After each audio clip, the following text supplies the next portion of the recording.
suivait David. Comme la Bible le dit dans le livre d'Ésaïe 61 et également dans le livre de Matthieu. L'Esprit du Seigneur est sur moi. Et quand l'Esprit du Seigneur est sur toi, qu'est-ce que tu dois faire? C'est pour délivrer les opprimés. C'est pour apporter la bonne nouvelle à ceux qui en ont besoin. Oui, bien aimé, parce que le monde souffre. Un disciple ne doit pas regarder sa situation, mais le disciple doit regarder sa lettre de mission. C'est notre lettre de mission qui doit être pour nous comme un miroir. Même dans la douleur, même dans les épreuves, même dans les pleurs, bien aimé, tu ne dois jamais laisser tomber dans ta lettre de mission. Matthieu 28.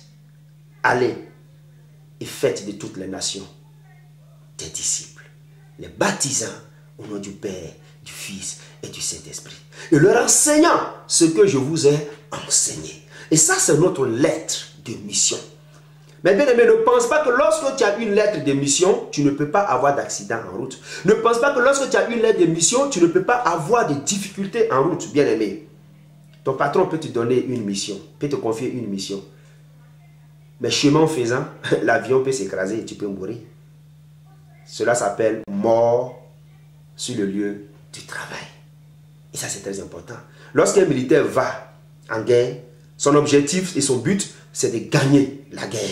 Mais il ne regarde pas la mort. Il peut aussi mourir pendant la guerre. Il peut être éprouvé pendant la guerre. Mais il regarde son but, c'est la victoire. Et le chrétien d'aujourd'hui doit regarder le but. Le but du chrétien, c'est quoi? C'est le salut. Le but du chrétien, c'est quoi? C'est la couronne que nous allons avoir, bien aimé, même quand nous souffrons. Mais nous devons aller et libérer des personnes qui sont dans la détresse, qui ont faim de la parole de Dieu, bien sûr, qui ont soif de cette eau vive qui ne tarit jamais. Et David, dans les problèmes, dans les soucis, bien aimé, devient donc une source de bénédiction pour beaucoup de personnes. Ceux qui étaient dans la détresse se sont alliés à lui. Ceux qui avaient les créances, beaucoup de personnes ont touché à des viandes sacrifiées aux idoles. Beaucoup de personnes ont touché à des interdits, que ce soit la franc-maçonnerie, que ce soit la sorcellerie, que ce soit à la magie, que ce soit à toutes sortes de séances occultes. Beaucoup de personnes sont liées de nos jours, bien aimés, oui, parce que par leur faute, que ce soit par leur volonté, de manière directe ou de manière indirecte, ont touché à des interdits. Aujourd'hui, ils ont besoin de l'église que tu es. Ils ont besoin de l'église que je suis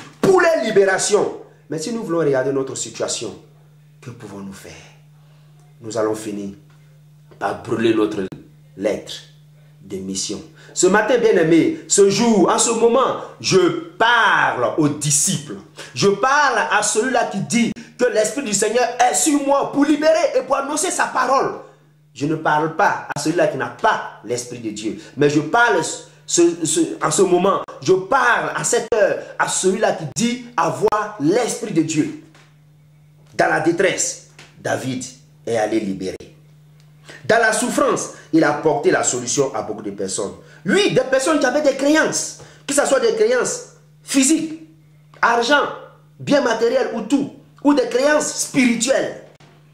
Ces personnes se sont affiliées à un fugitif pour dire qu'en réalité, il était fugitif. Mais en vérité, il était la préfiguration de Jésus-Christ, le salut. Jésus à la croix, dans toutes ces persécutions, qu'est-ce qu'il a dit? Père, pardonne-leur, car ils ne savent pas ce qu'ils font. Beaucoup ont craché sur lui. Ils l'ont ligoté. Ils ont percé son côté. Ils ont cloué ses bras.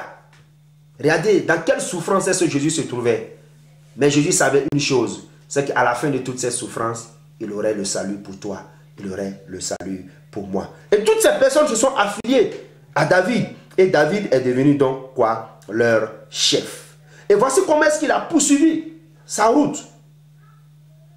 Et quand vous lisez tout le chapitre jusqu'à la fin, vous allez voir qu'à la fin, Dieu l'a sauvé. Parce que le roi des rois a détourné le chemin de Saül. Et la mort a fini par rencontrer Saül.